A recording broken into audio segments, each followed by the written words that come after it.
This is rather an amazing side canyon. The Nankoweap stream, which is just out of view in that notch, has delivered sediments into the Colorado River. We call it a delta, and the side stream has carried sand and gravel and boulders and built out a big delta here in the Nankoweap.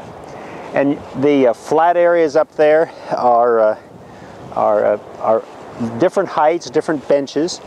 And if you go up there, you can find ruins of people that lived here and actually lived here with families. There's multi-room ruins.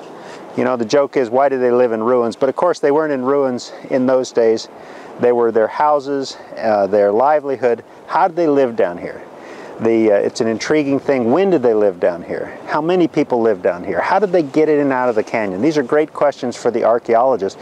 But one key to that is up there in the crack, perhaps you can see it from down here, little windows in a masonry wall built by the Anasazis. The Anasazis, or as another term for them is the ancestral Puebloans, because they were the ancestors to the modern Puebloan peoples who live on the Hopi Mesas in Zuni and Acoma and over near the Rio Grande. So the ancestral Puebloans, they were farmers. Unlike the nomadic types, they've eked out a living by farming. And it turns out that those, if you go up in those, especially the early people, found corn stacked inside those, so they're known as the granaries, the Nankoweap Granaries.